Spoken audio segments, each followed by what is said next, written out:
مولاي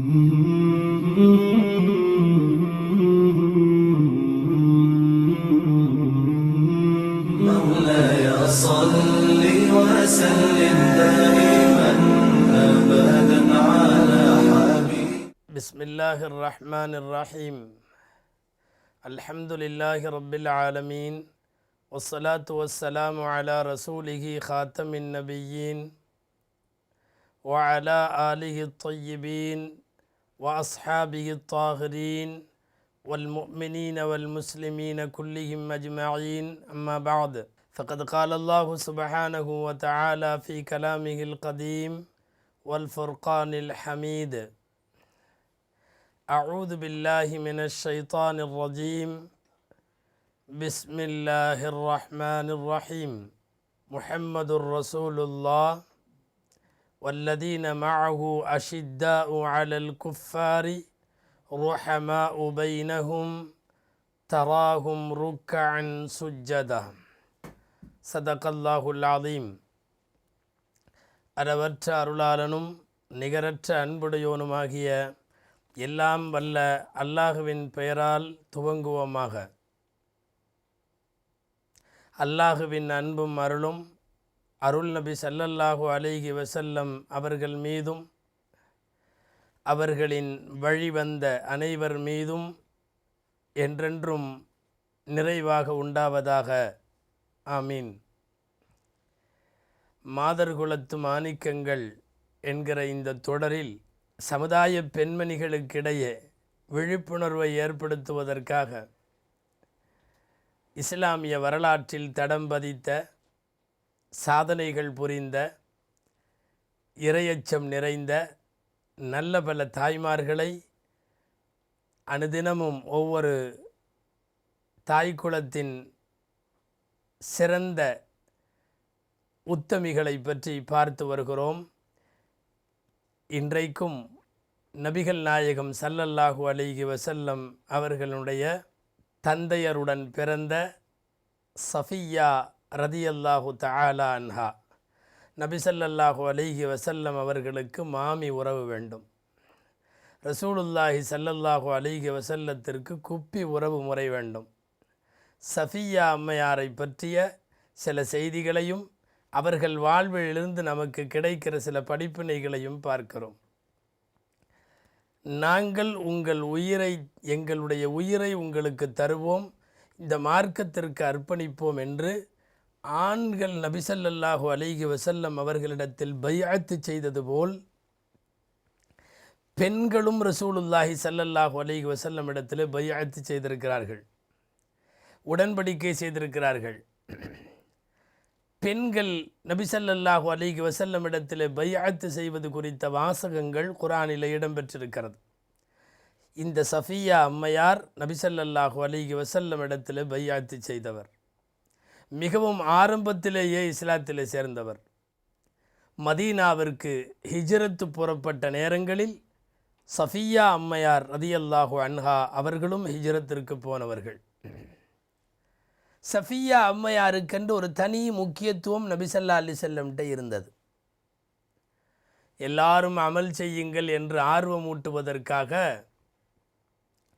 ஒரு மலை முகட்டின் மீது ஏறிய பெருமானார் ஸல்லல்லாஹு அலைஹி வஸல்லம் அவர்கள், ஃபாத்திமா அமல் செய்து கொள், நாளை அல்லாஹுவிடத்தில் வருகிற போது நல்லமலோடு வர வேண்டும் என்று எல்லோரையும் சொந்தக்காரர்களை எல்லாம் கூப்பிடுகிற போது ஃபாத்திமாவே சஃபியாவே என்று கூப்பிடுவார்கள். நெருங்கிய உறவுகளை அழைக்கிற போது ஃபாத்திமாவிற்கு அடுத்து சஃபியா அம்மையாரை அழைத்ததிலிருந்தே இந்த சஃபியா ரதியல்லாஹு அன்ஹா எவ்வளவு தூரம் நபி ஸல்லல்லாஹு அலைஹி வஸல்லம் இடத்தில் முக்கியத்துவம் பெற்றிருக்கிறார்கள் என்று நாம் புரிகிறோம். சஃபியா ரதியல்லாஹு தஆலா அன்ஹா அவர்களுக்கென்று ஒரு சிறந்த அந்தஸ்து துவக்க காலத்தில் இருந்தது. சஃபியா ரதியல்லாஹு அன்ஹாவுடைய மகன் ஜுபைர் ரதியல்லாஹு அன்ஹு என்ன அற்புதமாய் வளர்த்தார்கள் தெரியுமா அந்த தாய். நாம் அந்த பெண்மணிகளெல்லாம் மக்களை வளர்த்ததை போல் நம்முடைய பிள்ளைகளை நாம் வளர்க்க வேண்டும் என்பதற்குத்தான் இது போன்றவர்களின் வரலாறுகளை பார்க்கிறோம். ஜுபைர் ரதியல்லாஹு அன்ஹு அவர்களை அச்சம் தெரியாத அற்புதமானதொரு வீரமிக்க குழந்தையாக உருவாக்கினார்கள். அந்த காலத்தில் கழிவறைகள் வீட்டோடு இருக்காது. சுய தேவைகளுக்கு எங்காவது காட்டுப்பகுதிகளுக்கு ஒதுங்குவார்கள். இரவு நேரத்தில் தான் பெண்கள் போவார்கள். மக்களுடைய பார்வைகளெல்லாம் மறைந்துவிட்ட அந்த இரவு பொழுதுகளில் போகிற போது 5 வயது குழந்தை சுபைரை சஃபியா ரதியல்லாஹு அன்ஹா கூட்டிச் செல்வார்கள். சுய தேவைக்கு செல்லும் முன் ஒரு தொலை தூரத்தில் நிற்க வைத்துவிட்டு இருட்டில் நிற்க வைத்துவிட்டு போவார்கள். குழந்தை இருட்டில் நிற்கிறது, பயப்பட வேண்டுமல்லவா? 1-2 நாள் பயப்பட்டது. ஆனால் சஃபியா சொல்லுவார்கள், ஜுபைர் நீ ஆம்பளை, ஜுபைர் நீ பயப்படக்கூடாது, ஜுபைர் இதே இடத்துல நில்லு என்று சொல்லிவிட்டு தூரத்திற்கு போவார்கள். தேவைகளை முடித்துவிட்டு வருவார்கள். காலப்போக்கில் இருட்டு பழக்கப்பட்டு விட்டது, பயம் போய்விட்டது. விளைவு என்ன தெரியுமா? எதற்கும் அஞ்சாத வீர குழந்தையாய் ஜுபைர் ரதியல்லாஹு அன்ஹு அவர்கள் உருவாகிறார்கள். எந்த அளவுக்குன்னா, இந்த ஜுபைர் ரதியல்லாஹுக்கு 12 வயசு இருக்கும்போது ஒரு செய்தி வருது. காஃபிர்கள்லாம் சேர்ந்து நபிசல்லா அலிசல்லத்தை பிடிச்சி வச்சுக்கிட்டாங்களாமா, நபிசல்லா அலிசல்லத்தை கைது பண்ணிட்டாங்களாமா, கட்டி போட்டு வச்சுருக்காங்களாமா என்கிற செய்தி பரவியது தான் தாமதம். 12 வயசு இருக்கிற ஒரு பையன் என்ன பண்ண முடியும்? எங்கே நம்மளையும் பிடிச்சிருவாங்களோன்னு போய் ஓடி ஒளிய வேண்டும். ஆனால் வீரமிக்க ஜுபைர், சஃபியா வளர்த்த ஜுபைர் என்ன செய்தார் தெரியுமா? நேராக போய் 12 வயசில் அவர் ஒரு வாழை தூக்கிக்கிட்டு, எவன்டா முகம்மதுவை, முகமது சல்லா அலி செல்லம் என்ன உறவு வேண்டும்? ஸல்லல்லாஹு அலைஹி வஸல்லத்தினுடைய மாமி மகன் ஜுபைர். அதே போல ஜுபைர் ரலியல்லாஹு அன்ஹு அவர்களும் ரசூலுல்லாஹி ஸல்லல்லாஹு அலைஹி வஸல்லம் அவர்களும் இரத்த பந்த உறவுகள். அந்த வாளை எடுத்துக்கொண்டு வேகமாக போனவர் யாரடாது? முகம்மதுவை யார் பிடித்து வைத்தது என்று மக்காவின் தெரு முழுக்க வாளை எடுத்துக்கொண்டு இவர் போனதை மிரட்சியோடு அந்த ஊர் பார்த்திருக்கிறது என்று பார்க்கிறோம். 12 வயசாக இவர் இருந்தபோது இவருடைய சிறிய தந்தைகளில் ஒருவர் இவரை கட்டி போட்டு வைத்து கொண்டு, முகம்மதுவின் தீனை விட்டு மாறு, முகம்மதுவின் தீனை விட்டுவிட்டேன் என்று சொல் என்று கட்டி வைத்து வேதனை செய்த போது கூட 12 வயதில் துளியும் சம்மதிக்காமல் மிகுந்த வீரத்தோடு எதிர்கொண்டவர்கள் ஜுபைர் ரலியல்லாஹு அன்ஹு அவர்கள். காரணம் என்ன தெரியுமா? வளர்ப்பு அப்படி, அந்த தாய் வளர்த்த வளர்ப்பு அப்படி. பொதுவாகவே சில நல்ல காரியங்கள் தலைமுறையை தாண்டியும் பயன் தரும். ஜுபைரை அவங்க அம்மா வளர்த்தன மாதிரி இந்த ஜுபைர் பெருசாகி தாம் மகனை வளர்த்தாங்க. அப்துல்லாஹிபின் ஜுபைர்னு அவங்களுக்கு பேர்.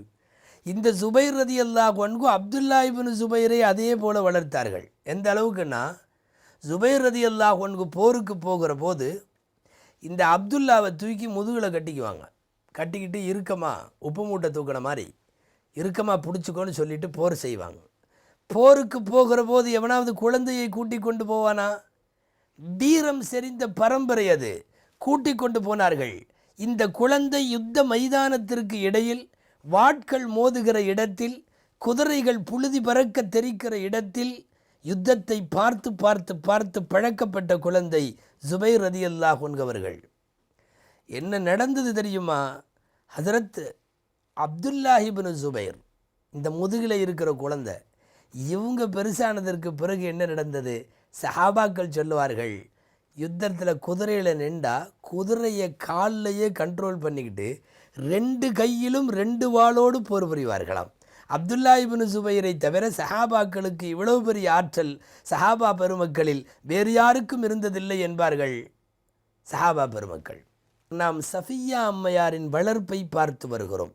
ஒரு வீரம் செறிந்த பரம்பரையை இந்த மார்க்கத்திற்கு தந்த போற்றுதலுக்குரிய, பாராட்டுதலுக்குரிய ஒரு தாய். தாய் என்றால் என்ன மனோதிடம்! உகது போர்க்களம் மோசமான முறையில் கொல்லப்பட்டிருக்கிறார்கள். உங்களுக்கு தெரியும், ஹம்சா ரலியல்லாஹு அன்ஹு கொல்லப்பட்டார்கள். ஹம்சா யார்? சஃபியா அம்மையாருக்கு அண்ணன் முறை வேண்டும்.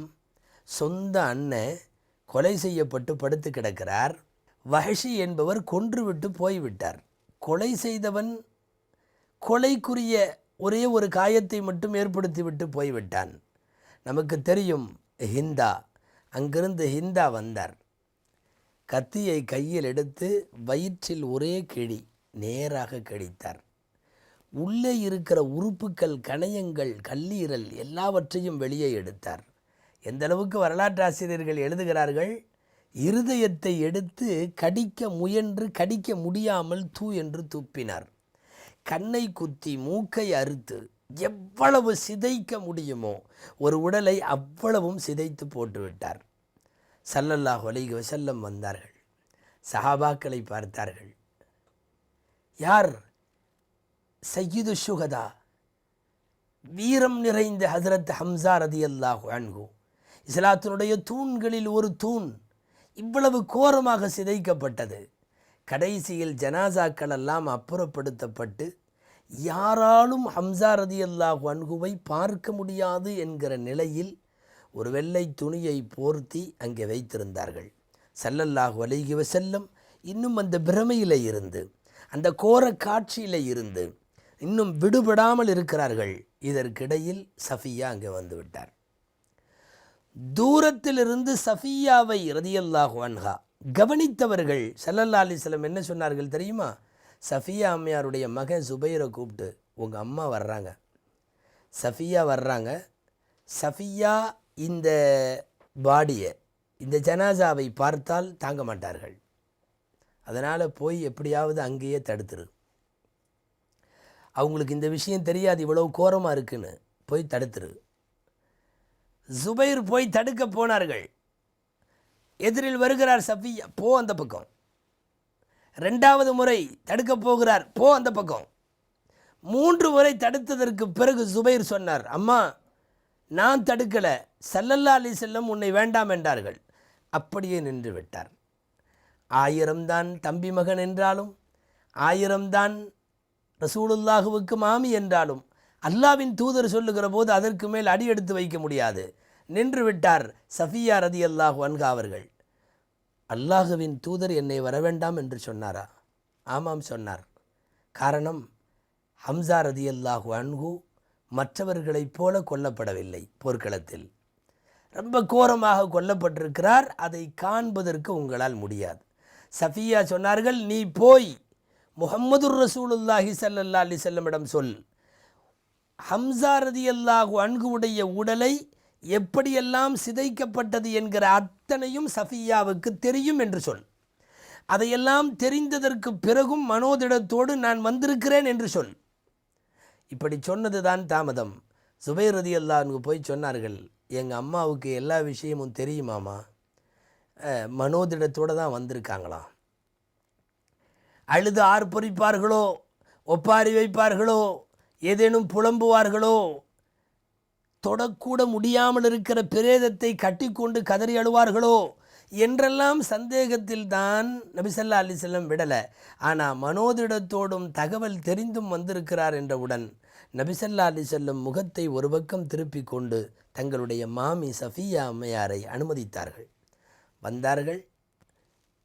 போர்த்தப்பட்டிருந்த துணியை விலக்கி பார்க்கவே முடியாத, அடையாளம் கண்டுபிடிக்க முடியாத, முகவரி தர முடியாத அளவுக்கு சிதைக்கப்பட்டிருந்த ஹம்ஸாவின் முகத்தை பார்த்து கொண்டார்கள்.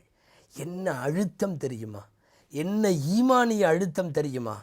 புலம்பவில்லை, கதறவில்லை, ஒப்பாரி வைக்கவில்லை, என் உடன்பிறப்பே நீ போயிட்டியேன்னு கத்தலை. ஒரே வரி வானத்தை நோக்கி கையெடுத்து சொன்னார்கள், அல்லாஹும்ம இன்னி அஹ்தஸிபுஹா இன்தக். யா அல்லாஹ், இதற்கான கணக்கு வழக்கு நான் உன்னிடத்தில் பார்த்து கொள்ளுகிறேன், இதற்கான எதிர்பார்ப்பு நான் உன்னிடத்திலே பார்த்து கொள்ளுகிறேன் என்று சொல்லிவிட்டு தான் கையோடு கொண்டு வந்திருந்த கஃனை கொடுத்தார்கள். இது ஆடை மேலே போர்த்துவதற்கு, கஃன் தஃபன் செய்வதற்கு தேவையான எல்லாம் இதில் இருக்கிறது என்று சொல்லி ஒப்படைப்பார்கள். விதியை பொருந்தி கொள்ளுதல், அல்லாஹுவின் ஏற்பாட்டை பொருந்தி கொள்ளுதல், நடந்துவிட்ட ஒரு துக்கத்தை மென்று விழுங்கி அடுத்து நடக்கப் போவதை குறித்து சிந்திக்கிற மிகப்பெரிய பொறுமையும் தைரியமும் உள்ள பெண் சஃபியா ரதியல்லாஹு அன்ஹா நிரூபித்து விட்டார்கள். ஒரு சின்ன தொந்தரவு வந்த உடனே நம்ம புலம்பிடுறோமே, எனக்கு இப்படி ஆகிப்போச்சே, என் பிள்ளைக்கு இப்படி ஆகிப்போச்சே, அல்லாவுக்கு நான் தான் கிடைச்சனா, வேறு யாரும் கிடைக்கலையா, என்னென்னவோ சொல்லுகிறோம் அல்லவா. எவ்வளவு பெரிய இழப்பு ஏற்பட்டிருக்கிற போதும் அதை ஈமானிய மனோதிடத்தோடு எதிர்கொண்டார்கள் ஹதரத் சஃபியா ரலியல்லாஹு அன்ஹா. சஃபியா அம்மையாரை பற்றி சொல்லவும் கேட்கவும் இன்னமும் நிறைய செய்தி உண்டு. இன்னொன்று தெரியுமா, சஃபியா ரலியல்லாஹு அன்ஹா ஒரு மாபெரும் போர் வீரரும் கூட. ஆமாம், தள்ளாடுகிற கிழவியாகி போன வயது வரை அவர்களுக்கு இருந்த துணிவும் திடமும் வீரமும் நல்ல விவேகமும். சஃபியா ரலியல்லாஹு அன்ஹாவை பற்றி நாம் சிந்திக்கத்தக்க விஷயம். ஹந்தக் யுத்தம், அகழ் யுத்தம், ஊர் முழுக்க அகழ் தோண்டப்பட்டிருக்கிறது மதீனாவில். அகழ் தோண்டி கொண்டிருந்த போது போர் வீரர்கள் ஆண்களெல்லாம் போரில் இருக்க, ஊரில் இருக்கிற அத்தனை பெண்களையும் மற்றும் அத்தனை குழந்தைகளையும் ஒரு கூடாரம் அமைத்து அதில் தங்க வைத்தார்கள் ஸல்லல்லாஹு அலைஹி வஸல்லம். டோட்டல் மதீனா பெண்களெல்லாம் அந்த ஒரு கூடாரத்தில், குழந்தைங்க பூரா அந்த கூடாரத்தில். இவர்கள் இப்படி தங்கி இருக்கிற போது யூதர்கள் வந்தார்கள். பொதுவாகவே யூதன் எப்போவுமே கொல்லப்புற பக்கமாக தான் வருவான். இன்னொன்று தெரியுமா, வரலாற்றில் வழிநெடுக கோழைத்தனத்திற்கு பெயர் போனவர்கள் யூதர்கள். நினைவில் வையுங்கள். நெஞ்செழுத்தத்தோடு நிமிர்ந்து எந்த காலத்திலையும் யூதன் நிற்க மாட்டான், நிற்க முடியாது. கோழைத்தனமான இவர்கள் கொல்லைப்புற வழியாக வந்தார்கள். எல்லாரும் போர் செய்கிற ஆம்பளைகள்கிட்ட போக வேண்டியதானே. ஊருக்குள்ளே வந்து இந்த பெண்கள் தங்கி இருக்கிற கூடாரத்துக்கிட்ட வந்து நின்றான். இவர்கள் பனு குரைலா என்று சொல்லக்கூடிய யூத கூட்டம். வந்தவர்கள் என்ன செஞ்சாங்க தெரியுமா, உள்ளுக்குள்ளே போகலாம், இந்த கூடாரத்துக்குள்ளே போகலாம் அப்படின்னு நினச்சாங்க. அவங்களுக்குள்ளேயே ஒருத்தன் சொன்னான், இல்லை முகம்மது முதல்ல இங்கே யாரையாவது விட்டுட்டு போயிருக்காரான்னு பார்க்கணும். அந்த கூடாரத்திலேயே மேலே பரன் என்று வீட்டில் சொல்லுவோம் அல்லவா, பரன் மேலே உள்ள பகுதி அட்டாணி, அந்த மேலே உட்காந்துருந்தாங்க சஃபியா அம்மையார். குறுன்னு பார்த்துட்டு இருந்தாங்க. யூதர்கள்லாம் வர்றான், ஒரே ஒருத்தனை மட்டும் வேவு பார்க்கறதுக்கு அனுப்புகிறான். கூரைக்கு மேலே வேயப்பட்டிருந்த தடுப்பு குச்சியில் ஒரு மூங்கில் குச்சியை அப்படியே கையில் உருவினாங்க. நீங்கள் யோசித்து பார்க்கணும், இந்த நேரத்தில் அந்த அம்மாவுக்கு வயசு 63. சஃபியா அம்மையாருடைய 63 வயது கிழவியா இப்படின்னு நினைக்கிறோம். கையோடு ஒரு மூங்கில் கட்டையை எடுத்து தலையை அவன் நீட்டிய போது தடால் என்று தலையிலே ஒரு அடி. எங்கிருந்து அடி விழுந்தது என்று அவன் சுதாரிப்பதற்கு முன் தலையை தூக்கிறப்பவே 2வது அடி. கீழே மயக்கமுற்று படுத்தான். அவன்கிட்டையே இடுப்பில் இருந்த கத்தியை எடுத்து கோழியை அறுக்கிற மாதிரி பிஸ்மில்லாஹி அல்லாஹு அக்பர்னு அவன் கழுத்தை அறுத்து தலையை துண்டாக எடுத்து கூடாரத்துக்கு உள்ளே இருந்துட்டு தூக்கி வெளியே அவர்களுடைய குழுவுக்கு வீசினார். வெளியில் நிற்கிறாங்க அத்தனை பேரும், இவனை அனுப்பிச்சுட்டவனெல்லாம். தலை மட்டும் தனியாக பார்சல் ஆகி வருது உள்ளுக்குள்ளேருந்து. ஆண்கள் கூட இருந்திருந்தால் இவ்வளவு செய்திருக்க முடியுமான்னு தெரியல.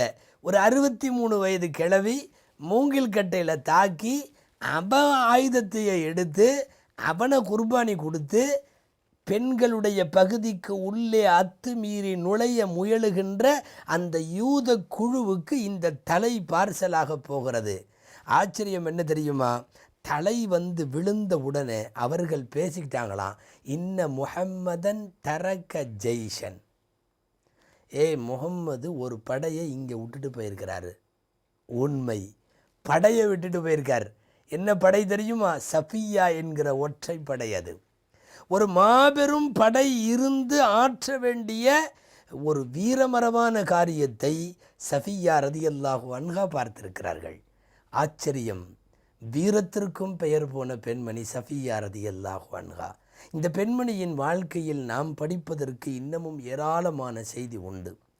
இங்கே கேட்டவற்றில் தொகுத்து பாருங்கள். முதல் செய்தி, அவர்களுடைய மகன் ஜுபைர் ரலியல்லாஹு அன்ஹுவை வீர குழந்தையாக உருவாக்கி தந்த மிகப்பெரிய செய்தி. அற்புதமான வீரமான குழந்தையாக, தர்பியத்துல் அவுலாத் என்று சொல்லக்கூடிய குழந்தை வளர்ப்பு எப்படி இருக்க வேண்டும் என்பதை ஜுபைரை வளர்த்த அம்மா சஃபியாவிடம் நாம் பாடம் கற்க வேண்டும். 2வது செய்தி, பொறுமை, நிதானம். நடைபெற்றிருக்கின்ற நடந்துவிட்ட அல்லாஹுவினுடைய விதியை பொருந்தி கொள்ளுகிற பக்குவம்.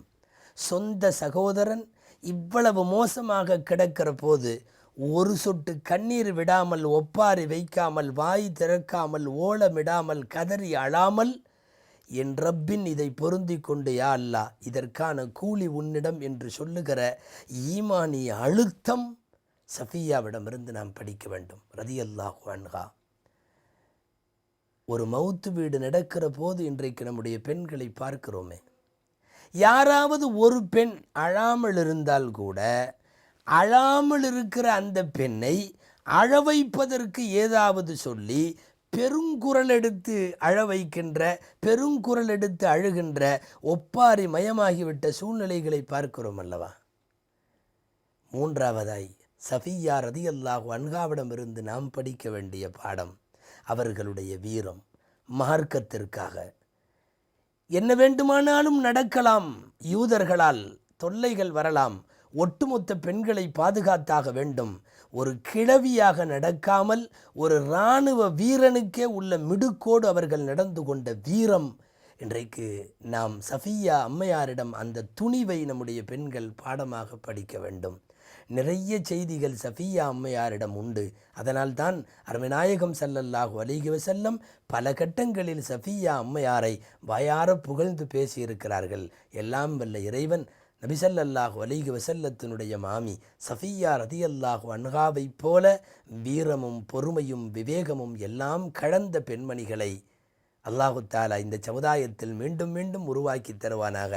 ஆமீன். வ ஆகிரு தஅவானா அனில் ஹம்துலில்லாஹி ரப்பில் ஆலமீன். அஸ்ஸலாமு அலைக்கும் வரஹ்மத்துல்லாஹி வபரகாத்துஹு.